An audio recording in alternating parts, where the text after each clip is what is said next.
Hello, it's Paige, and today we're drawing a mountain scene. So what's so special about this drawing is we're talking about perspective and how we're going to use a vanishing point to draw the road. So a vanishing point means that you draw a dot and everything starts big and gets really small as you go towards the vanishing point. So that's what we're going to be working on today. It sounds complicated, but it's really easy once you get into it. So here we go. We're going to start with our vanishing point. And we'll start from kind of the middle of the page. Draw a dot. Just like that.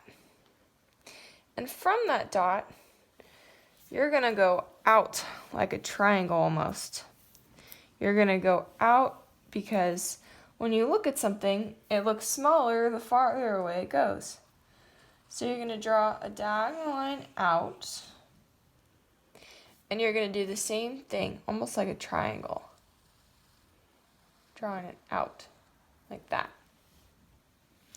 So there's our road.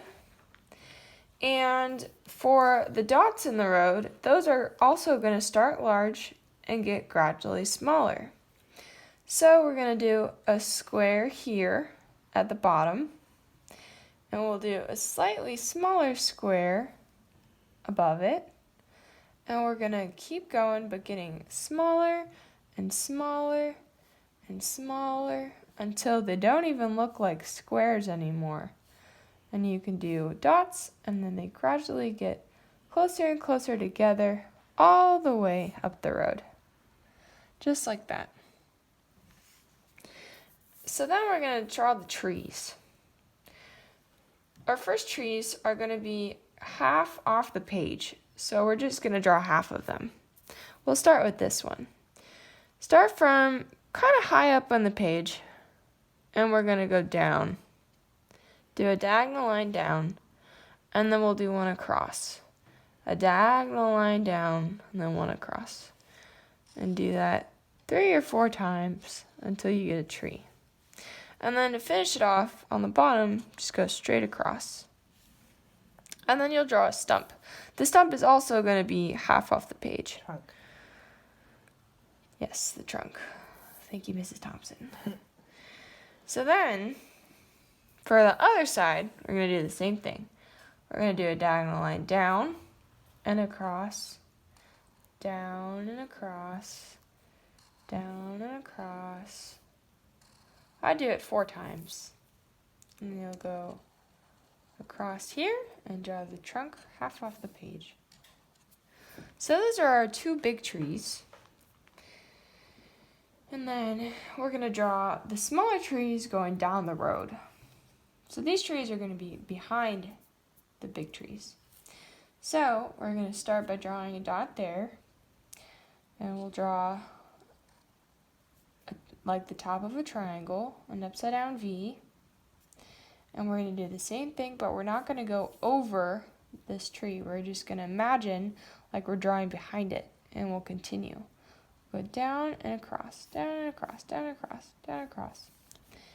And then we'll do the same thing. Down and across, down and across, down and across. And you can do as many as you want, but make sure the tree looks smaller than this first one in front. Then we'll do the same thing on the other side. Now I left some more white space over here, so I'm not going to really worry about it being behind the tree. But that's just my drawing. If you drew your tree really big over here, you might have to worry about it being behind your big tree. Oh, there we go. It's cut off. And then you'll go straight line on the bottom and add your tree trunks, just like that. Little squares at the bottom. And you'll do that same thing over and over again. You're going to draw your tree behind your tree and draw your tree behind your tree as you get smaller and smaller as you go along the road. You go smaller and smaller and smaller. You can do as many trees as you want. But you see how it looks smaller, so they look farther away. They're getting smaller and smaller until you can't really even tell that they're trees anymore. They're just like bushes almost. Just like that. So there we have our trees, and then we're going to do our mountains. So our mountains are going to come up from the road. It's going to be a diagonal line coming up, straight up, just like that. Coming up diagonally. And then you'll come down just a little bit to make an upside down V at the top. And then you're going to do another V, but you're not going to make it as tall as the first one. Just come up a little bit and then come all the way down. And you're going to do another mountain behind it, doing a V, connecting it, making it a little bit taller than this last one. And then we're going to make the bottom of the mountain, but not going over our trees. So just draw a line, going like this, behind your trees, just like that. Don't go over your trees. Now we'll do the other side again. You can make your mountains as tall or as short as you want. I made mine really tall. And I'm going to do the same thing. I'll do some up, down, some V's, and I'll go down. And then I'll do another mountain behind it. And then I'll draw the bottoms of the mountain again behind the trees. So that I'm not going over the trees, but I'm kind of going around them. Just like that. And then I'll add a few clouds in the sky. Maybe I'll add a sun right in the middle there. Another cloud over here.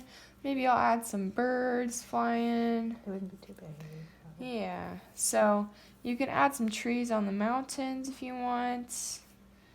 Make your mountains. You can add some ridges on your mountains. You can do whatever you want. Just like that. Get creative with it. So there we have it. There's our landscape perspective drawing. So now you know how to draw things as if you're standing on the ground and you're looking at them and you're drawing things that are really close to you, but you're also drawing things that are kind of far away. So that's called a vanishing point.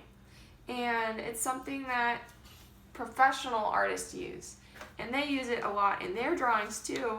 So now you're a professional and you can hang it up and you can say, hey mom, hey dad, I'm a professional drawer. So, all right, bye, see you next time.